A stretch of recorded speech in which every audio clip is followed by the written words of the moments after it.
You can't f with us, man. Quit playing, man. I looked at you like a little brother, and then I ain't really that mad at you because you just a little easily influenced. Like I'm really mad at that Floyd because he got you doing this. Couple. Oh, okay. But in a real fight time with 8-ounce gloves on, bye.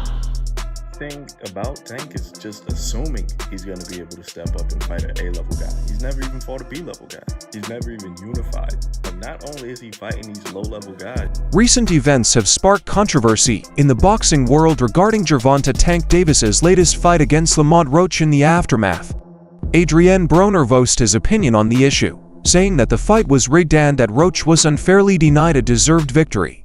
Floyd Mayweather has also weighed in, sharing the truth behind the controversy. If this kid said he'd been training every day, for years, every day in boxing, I'm somewhere in Aruba, in the Bahamas, in Dubai, I'm traveling the world on my jet, making millions.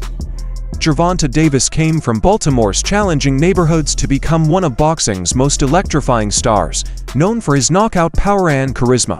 Davis quickly ascended the ranks, winning multiple world titles in different weight classes. His association with Floyd Mayweather's promotional company further elevated his image, positioning him as a possible successor to Mayweather's legacy. However, as Davis's career progressed, tensions began to surface. Broner felt sidelined as Davis moved more toward Mayweather's camp. In an interview, Broner expressed his feelings about Davis leaving Mayweather Promotions, saying, "I don't care." This remark pointed at underlying tensions between the two fighters. No, I haven't talked to him about it, but we talked about it before. Yeah, we talked about it a few times. But now that he is doing his own thing, I hope the best for him, and I hope he is big as the world. I don't care, I just want to do good. He keeps alluding that there was something wrong there, that he wasn't happy with the support that he was getting. Is there something there from what he's saying, from what your relationship with him? That's not really for me to come out and talk about. I'll wait until he's comfortable with saying and letting people know his business. But now that he's on his own, I hope it blow up. Adrien Broner and Gervonta Davis once shared a bond that surpassed the boxing ring. Broner, a former multi-division world winner, took Davis under his wing, guiding him through the early stages of his career. Their camaraderie was obvious, with Broner often referring to Davis as his little brother. Broner has been vocal about the split between him and Davis. He reminisced about a time when they were inseparable but accepted that the relationship became strained. Broner thinks Davis felt let down by him, leading to their current awkwardness. Like right now, me and Tank, it's weird because he loved me to death. I love him to death. But we don't talk every day how we used to. Nigga, it used to be a time where you ain't see me without Tank, or you ain't see Tank without me. But what happened was, I think what happened was, he just like, damn, bro. I feel like he look up to me so much. It's like, I let him down. Cause he's somebody that really know like what I can do and how good I am. And it's like, he feel like, man, you tripping. You know what I mean? Admitted that he lacked the means to fully support Davis's burgeoning career. Recognizing this, he introduced Davis to Mayweather, believing it was in Davis's best interest. Broner remarked, "I didn't have everything. That's why I gave Tank to Floyd." I brought him to the gym with an AB shirt on. Ooh, true story. But I didn't have everything right yet. Everything wasn't moving yet. I was a little slow on my feet. So I gave him the floor. And every time we bring it up, Floyd like, "Thank you, AB. You gave me a good one." Does that feel like a win for About Billions Promotions as well? Of course, because at the end of the day, I don't care who promotes Gervonta Davis. I'm still gonna support him. Same way. He's a little brother to me. Tank been around us since he was like 17, 16. Adrien was already famous on TV and everything. We wrote him on the internet. Twin didn't even know him. Blew him out. Let him live with him. Under Mayweather's mentorship, Davis achieved major success. However, their relationship wasn't without challenges.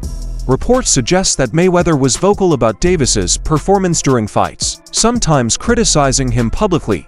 This dynamic contributed to Davis's decision to part ways with Mayweather Promotions, seeking independence in his business. Tank vents out on social media. He's been through a lot, you know, throughout his life. So, but I take my hat off to him. I'm proud of him. Saturday night we had a game plan, and you know, a lot of times when he says certain things on social media, I say, you know, he's to me, he's still a kid. And when I was that age, I probably would have did the same thing. I didn't have a Floyd Mayweather to stand behind me and tell me, you know, about what's right and what's wrong. He got the job done, but my hat off to Ryan Garcia, tough competitor, tough fighter, and the best man won. The recent match between Gervonta Davis and Lamont Roach finished in a controversial majority draw. A pivotal moment happened in the 9th round when Davis took a knee after a jab from Roach. Typically, such an action is ruled a knockdown, but the judge did not penalize Davis, allowing the fight to continue without interruption. What if Tank Davis is a fraud, right? Let's just put it out there. What if he's a fraud? I know what you guys are thinking. Jerry, stop it. You're hating. There's no way. You don't know that. I don't know. We've never seen him fight a B-level fighter. Mario Barrios, these guys aren't B-level. Frank Martin ain't B-level guys. Stop the bullshit. It's always a thought in the back of my head, right? And I don't think Tank is a fraud. I would pick him over Devin Haney, a guy I'm really high on still after the Ryan Garcia situation, and Vasily Lomachenko, a guy I'm still high on at this old age. But we really don't know. There's really no evidence backing that he could beat Devin Haney or Lomachenko. Everything about Tank is just assuming he's going to be able to step up and fight an A-level guy. He's never even fought a B-level guy. He's never even unified. Like, not only is he fighting these low-level guys, but he's not looking the most impressive doing so. I mean, Frank Martin, he was arguably down too. He was down against Rolly Romero. He was down against Mario Barrios. You know, even Isaac Cruz was a very close fight, a 7-5 fight. And yes, of course, he's getting the knockout against, you know, most of these guys. I'm not going to sit here and argue that. But we got to admit, Devin Haney, Shakur Stevenson, Lomachenko, Teofimo Lopez, they're going to be a lot harder to knock out than Mario Barrios, than Leo Santa Cruz. We got to admit this. So what happens if the knockout doesn't present itself?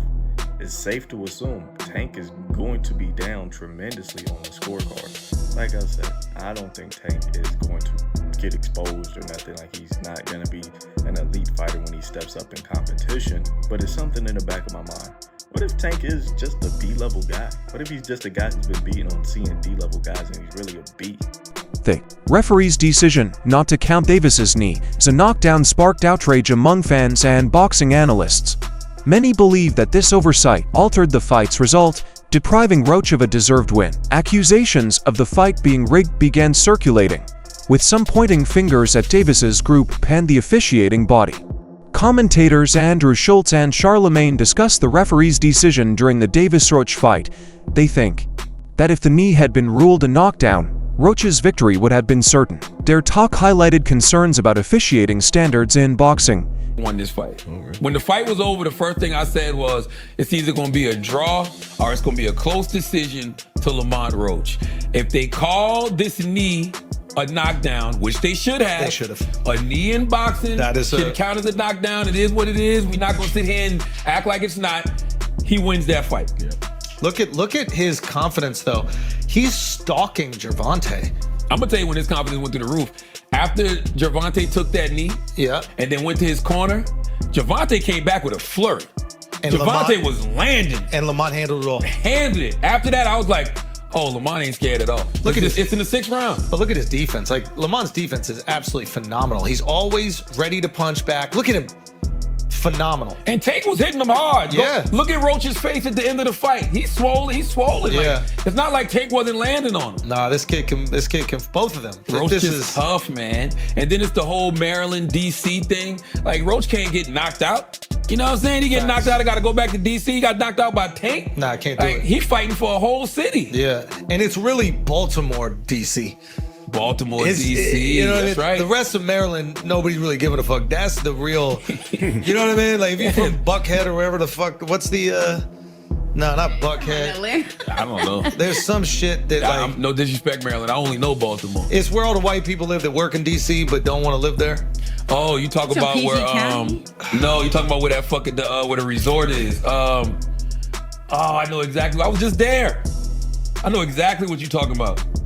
I don't remember right now. Anyway. I know exactly what you're talking about. But we've had two very high-level boxing matches in the last few weeks. The Beterbiev and Bivol fight and this one. Like, this is boxing at its best. It's at its fucking best. It's make you love the sport, It man. really does. And this is why boxing is a great sport, because it's so unpredictable. Yep. But I'm telling you, it was something about Roach's confidence that was like, made me feel like, oh, Roach gonna be all right in that fight. Look at that. Look at that. These guys are in a phone booth. Good boxing, man. Both of them, yeah. Like, Good boxing. I want to watch this 3 more times. During the 9th round, Gervonta Davis unexpectedly took a knee, citing eye irritation from hair grease as the reason.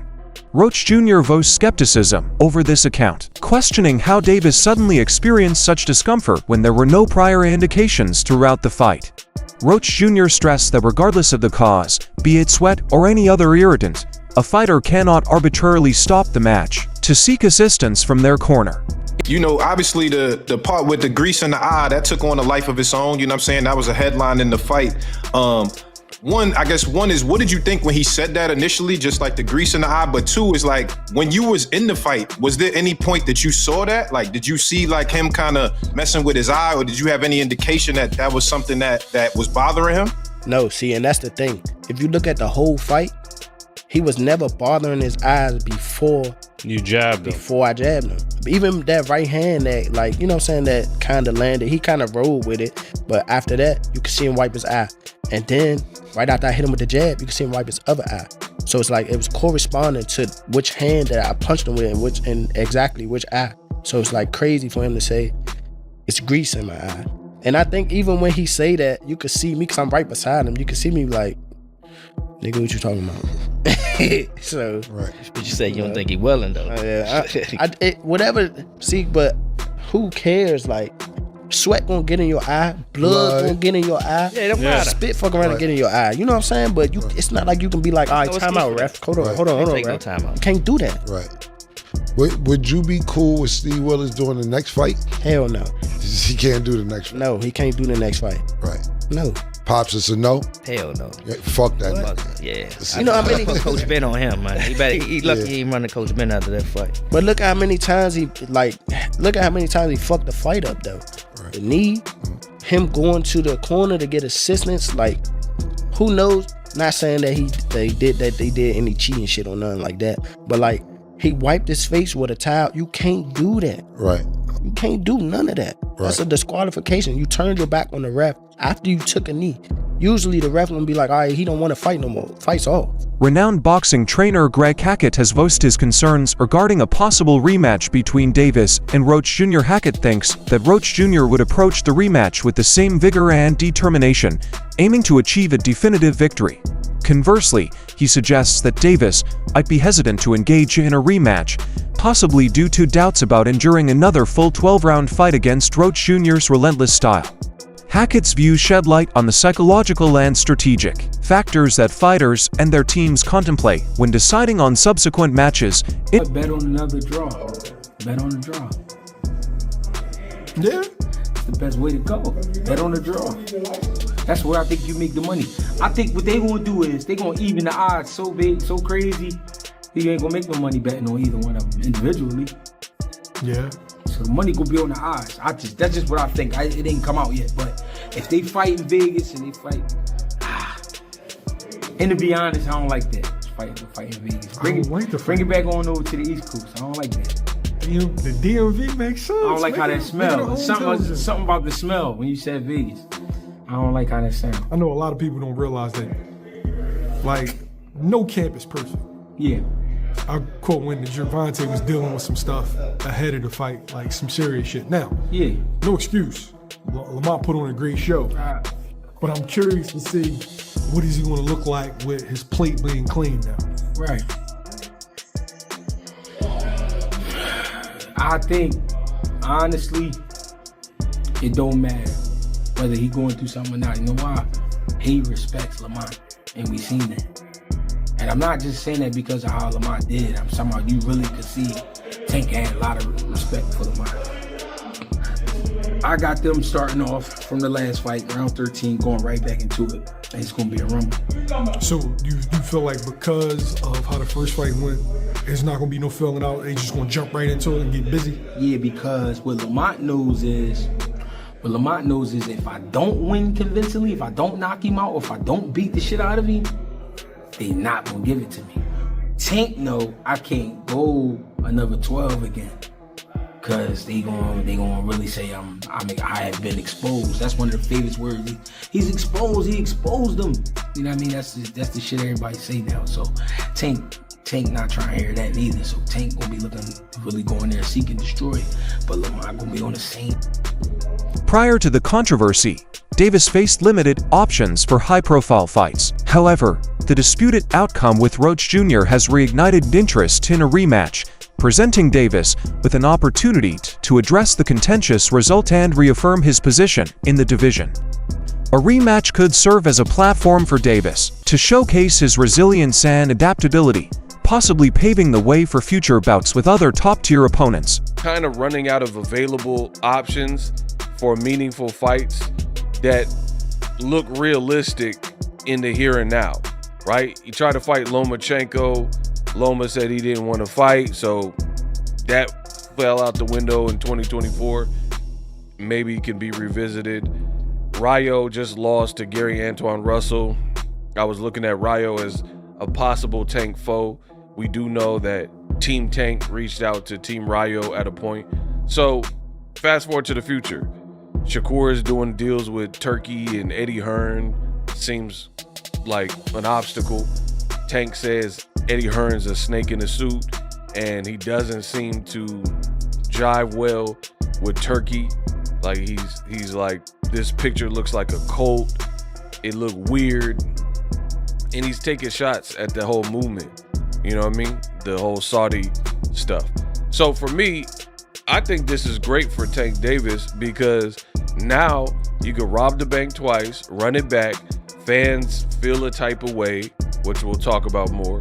And you get to, like I said, rob the bank twice, run it back, get the clarity that boxing fans want, and then you can worry about the next move. Now, this is funny. I tell you guys all the time, there's a lot of low quality content in the world of boxing, right? The usual suspects, the resistance. In the initial encounter, Roach Jr. delivered a commendable effort, challenging Davis and making the fight a closely contested affair. Despite his efforts, the scorecards did not reflect his dominance in certain rounds, possibly influenced by Davis's fame and drawing power in pay-per-view events.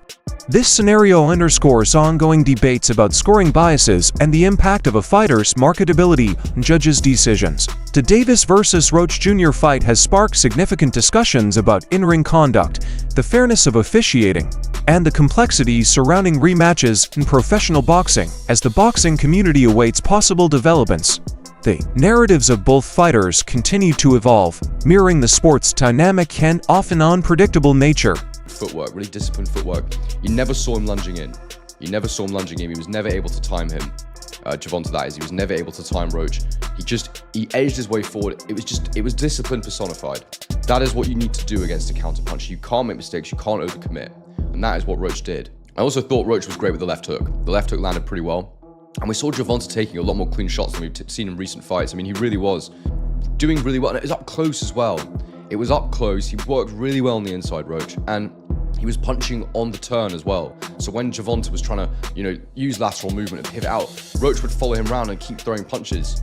And that was really good as well because, when a counter-puncher or when anybody is on the move like that, it's extremely hard for them to counter you. So that is when you can commit a little bit more. And there were moments in the fight when Gervonta was in front of him with a high guard and Roach was throwing 3-4 punch combinations. Most of them weren't landing, but you'd get the third shot in or the fourth shot in. And overall, I just felt like it was a great game plan from Roach. I really did. And I have to be honest, during the fight, mid-rounds, I was like, okay, I expect it to start slipping away from now. I'd sort of almost built this narrative in my head of what I normally see with a Tank Davis fight. And before the fight, I was saying, first few rounds, expect Roach to probably rack up a few points. Gervonta will start to work him out, down the information, and then he'll start timing him. But as it went on, it just didn't happen. It just never came. And Roach rolled on, and he did such a good job. And I think that, look, I'm giving Roach all the credit here. It was close regardless. This was a close fight. He didn't win all the rounds. There were moments where Gervonta was having a little more success than landing those shots to the body, landing clean punches. That's it for today's movie. Stay tuned.